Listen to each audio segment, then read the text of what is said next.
Assalamualaikum warahmatullahi wabarakatuh. Alhamdulillahilladzi hadana lihadza wa ma kunna linahtadiya laula an hadanallah. Man yahdihillahu fala mudhillalah wa man yudlilhu fala hadiyalah. Wassalatu wassalamu ala Rasulillah Muhammad ibni Abdillah la nabiyya ba'dah wa ala alihi wa sahbihi wa man tabi'ahu wa man wala, amma ba'du. Pertama-tama marilah kita panjatkan puji beserta syukur kita kehadirat Allah Subhanahu wa ta'ala yang telah memberikan kita beribu macam nikmat, dari nikmat iman, nikmat Islam, serta nikmat sehat walafiat, sehingga alhamdulillah kita masih diberi kesempatan di dalam bulan Ramadan tahun ini, yang mudah-mudahan kiranya amal ibadah kita di bulan Ramadan ini diterima dan dikabulkan oleh Allah Subhanahu wa ta'ala. Salawat beserta salam tak juga lupa kita sampaikan kepada junjungan alam Nabi besar kita Muhammad sallallahu alaihi wasallam, juga kepada keluarganya, sahabatnya, serta pengikutnya sampai akhir zaman. Pemirsa Qatrun Nada Media yang dirahmati oleh Allah, kata surga di dalam bahasa Arab disebut dengan kata al-jannah, dan di dalam Al-Quran kata al-jannah biasa disandingkan dengan isim isyarah atau kata tunjuk yang berupa tilka, yang bermakna itu. Contohnya seperti di dalam surat Maryam ayat 63, A'udzu billahi minasy syaithanir rajim. Bismillahirrahmanirrahim. Tilkal jannatul lati nurisu min ibadina man kana taqiyya. Itulah surga yang kami wariskan bagi orang-orang yang bertakwa. Sedangkan kata neraka dalam bahasa Arab disebut dengan jahannam, yang mana dalam Al-Quran itu jahannam biasa disandingkan dengan isim isyarah berupa hazihi yang bermakna ini. Contohnya seperti di dalam surat Yasin ayat 63. A'udzu billahi minasy syaithanir rajim. Bismillahirrahmanirrahim. Hadhihi jahannamul lati kuntum tu'adun. Inilah neraka yang dahulu diperingatkan kepada kalian. Begitu juga ada di dalam surat Ar-Rahman ayat 43. A'udzu billahi minasyaitonir rajim. Bismillahirrahmanirrahim. Hazihi jahannamul lati yukadzibu bihal mujrimun. Inilah neraka yang dulu didustakan oleh orang-orang yang berdosa. Jadi kalau kita perhatikan bersama-sama bahwa kata neraka atau jahannam itu selalu disandingkan dengan kata hazihi yang bermakna ini, menunjukkan bahwa neraka itu dekat, karena banyak orang yang terpeleset melakukan dosa sehingga bisa mengantarkannya masuk ke dalam neraka. Sedangkan kata surga yang dalam bahasa Arab itu al-jannah selalu disandingkan dengan kata tilka yang bermakna itu, sebagai bentuk ta'zim bahwa surga itu adalah tempat yang mulia, surga itu adalah tempat yang agung, surga itu jauh, tetapi bukan berarti tidak bisa digapai. Jauh juga bukan berarti tidak bisa dicapai, karena Allah Subhanahu wa ta'ala telah memberikan banyak jalan dan cara berupa kebaikan-kebaikan yang dapat mengantarkan kita ke dalam surga. Sebagaimana hadis Rasulullah SAW, ketika datang seorang laki-laki, seorang sahabat berkata kepada Rasulullah SAW, "Ya Rasulullah, izni wa aujiz." Wa fi riwayatin ukhra, "Alimni wa aujiz." Wahai Rasulullah, berikan aku nasihat yang singkat. Dan di dalam riwayat lain dikatakan, "Wahai Rasulullah, berikan aku penjelasan yang ringkas." Kemudian Rasulullah SAW pun memberikan 3 nasihat kepada pemuda tersebut. Yang pertama adalah iza kumta fi sholatika fasalli sholatan muwadda'an. Apabila kamu mengerjakan sholat, ketika kamu ingin menegakkan sholat, maka jadikanlah sholat tersebut sebagai sholat terakhir yang bisa kamu laksanakan. Bila seseorang beribadah kepada Allah Subhanahu wa Ta'ala, khususnya ketika melaksanakan sholat, dan sholat itu dijadikan seolah-olah sebagai sholat yang terakhir, yang dia tidak bisa lagi melaksanakannya di kesempatan yang lain, pasti orang tersebut akan memaksimalkan waktunya, kesempatan terakhirnya untuk beribadah kepada Allah dengan sebaik-baiknya. Karena sesungguhnya semua amal ibadah itu tergantung dari sholatnya. Apabila sholatnya baik, maka insya Allah amal-amal yang lainnya pun juga akan baik. Tetapi apabila sholatnya buruk, maka tidak menutup kemungkinan amal-amal ibadah yang lainnya juga itu termasuk yang buruk. Sholat yang baik adalah sholat yang dapat mencegah kita dari perbuatan keji dan munkar. Sebagaimana firman Allah Subhanahu wa Ta'ala, A'udzu billahi minasyaitonir rajim. Bismillahirrahmanirrahim. Innas salata tanha 'anil fahsya'i wal munkar. Sesungguhnya salat itu mencegah dari perbuatan keji dan munkar. Jadi apabila ketika kita melaksanakan salat tapi di sisi lain kita masih sering melakukan maksiat, mungkin masih ada yang salah dari kualitas salat kita, masih ada yang harus diperbaiki dalam salat kita. Karena salat yang masih membuat kita melakukan maksiat itu justru bukan mendekatkan diri kita kepada Allah, tapi menjauhkan diri kita kepada Allah Subhanahu wa Ta'ala.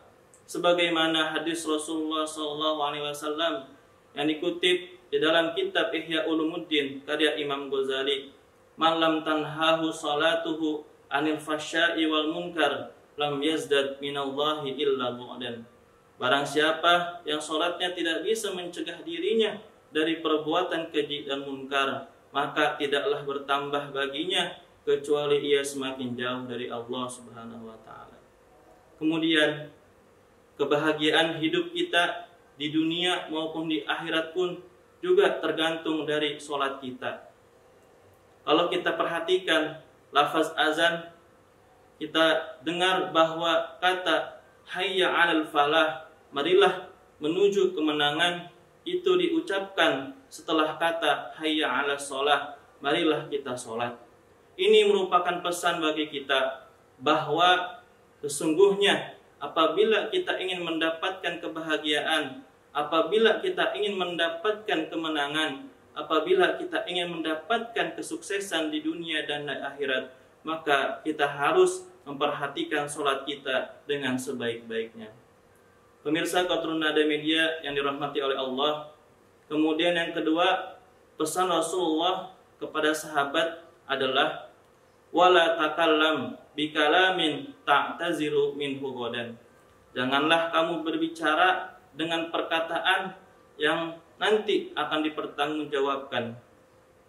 Ini merupakan pesan kepada kita semua, mengingatkan kita akan pentingnya menjaga lisan, mengingatkan kita akan pentingnya menjaga perkataan. Karena dalam pepatah Arab mengatakan al-lisanu shagirul jirmi kabirul jurmi, bahwa lisan itu kecil bentuknya tetapi besar dampaknya. Makanya kalau kita perhatikan di dalam struktur tubuh kita, Allah menempatkan lisan itu di bagian yang dalam. Dia dikawal oleh mulut, bahkan dipagar oleh gigi. Itu menunjukkan betapa sedemikian Allah menjaga kita untuk menyuruh kita menjaga lisannya. Dulu ada sebuah kisah tentang seorang pemuda yang saleh bernama Luqmanul Hakim. Ketika itu dia dipanggil oleh tuannya, "Wahai Luqmanul Hakim, kesini kamu sembelih satu kambing, kamu ambil bagian yang terbaik lalu kamu berikan kepada saya." "Baik tuan," kata Luqmanul Hakim. Kemudian Luqmanul Hakim pun menyembelih kambing tersebut. Dia ambil bagian yang terbaik, dia kasih kepada tuannya. Lalu ternyata yang dikasih itu adalah bagian lidahnya. Kemudian tuannya menyuruh lagi, wahai Luqmanul Hakim, kesini, sembelih satu kambing lagi, kamu ambil bagian yang terburuk, lalu berikan kepada saya. Kemudian Luqmanul Hakim pun menyembelih kambing tersebut. Kemudian dia ambil bagian yang terburuk, dia kasih kepada tuannya. Dan bagian yang dikasih pun juga sama, yaitu lidahnya. Kemudian tuannya pun heran, bertanya kepada Luqmanul Hakim, wahai Luqman, tadi aku perintahkan engkau untuk memberikan bagian yang terbaik, engkau ambil lidahnya. Kemudian saya suruh engkau untuk mengambil bagian yang terburuk, engkau juga mengambil lidahnya. Kenapa? Kemudian Luqmanul Hakim pun menjawab, Tuan, bahwa manusia itu baik buruknya tergantung kepada lisannya. Apabila dia menjaga lisannya, maka dia termasuk orang yang baik. Tetapi apabila dia tidak bisa menjaga lisannya, maka dia termasuk orang yang buruk. Salamatul insan fi hifzil lisan. Keselamatan manusia itu tergantung bagaimana dia menjaga lisannya. Ini semua merupakan pesan bagi kita, menjadi bagian penting dalam kehidupan kita, bahwa apabila yang kita ucapkan itu adalah perkataan yang buruk, maka pasti akan menimbulkan kemudaratan. Tetapi apabila yang kita sampaikan dari lisan kita adalah perkataan yang baik, maka akan banyak mendatangkan kemaslahatan. Apalagi di bulan Ramadan yang mulia ini, marilah kita hiasi lisan kita dengan kebaikan-kebaikan yang Allah ridhoi. Bila bau mulutnya orang yang berpuasa saja, kata Nabi, itu ibarat lebih wangi daripada minyak kasturi, apalagi dengan tadarus Al-Qur'annya, zikirnya, dan sedekahnya, pasti hal itu lebih disenangi dan diridhoi oleh Allah Subhanahu wa taala. Pemirsa Qatrun Nada Media yang dirahmati oleh Allah, kemudian yang ketiga, pesan Rasulullah kepada sahabat tersebut adalah wajmi'il ya'sa mimma fi aidin nas. Janganlah kamu berharap dengan apa yang ada pada tangan manusia. Berharaplah hanya kepada Allah Subhanahu wa taala. Karena jika kita berharap kepada manusia, maka terkadang kita harus siap menerima dengan apa yang disebut kecewa. Tapi kalau berharap kepada Allah, Allah tidak akan pernah mengecewakan hamba-hambanya yang selalu cinta dan taat kepadanya. Bertawakallah kepada Allah Subhanahu wa taala. Berserah dirilah kepada Allah dengan sikap qanaah. Qanaah adalah menerima pemberian Allah Subhanahu wa taala dengan keikhlasan dan berbaik sangka kepada Allah Subhanahu wa taala. Qanaah adalah menerima apa adanya, bukan bertanya ada apanya. Al-qanaatu kanzun la yafna, bahwa qanaah itu adalah perhiasan yang tidak akan pernah habis. Karena sesungguhnya seorang mukmin itu dia akan selalu bersyukur ketika mendapatkan kenikmatan, dan dia akan selalu bersabar ketika mendapatkan ujian dan cobaan. Oleh karena itu, bertawakallah dan berharaplah hanya kepada Allah Subhanahu wa taala, yang mana dengan tawakal itu Allah pasti akan mencukupkan dirinya. Allah bahkan akan menolong dirinya dari keterpurukan jika dia tetap taat, tawakal, dan berserah diri hanya kepada Allah Subhanahu wa taala. Pemirsa Qatrun Nada Media yang dirahmati oleh Allah, pesan dari Rasulullah SAW kepada sahabat ini yang tiga.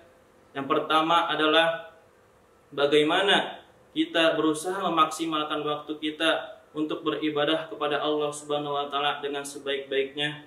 Yang kedua, bagaimana kita harus menjaga lisan kita. Dan yang ketiga, bagaimana kita hanya berharap kepada Allah Subhanahu wa taala. Mudah-mudahan kita diberikan keistiqomahan dan kemudahan dalam mengajarkan, dalam mengamalkan nasihat Rasulullah yang telah diajarkan kepada kita semua. Sekian dari kami, kurang lebihnya mohon maaf. Mudah-mudahan bermanfaat untuk diri pribadi dan umumnya kepada kita semua. Allahul muwaffiq ila aqwamit thoriq. Wassalamualaikum warahmatullahi wabarakatuh.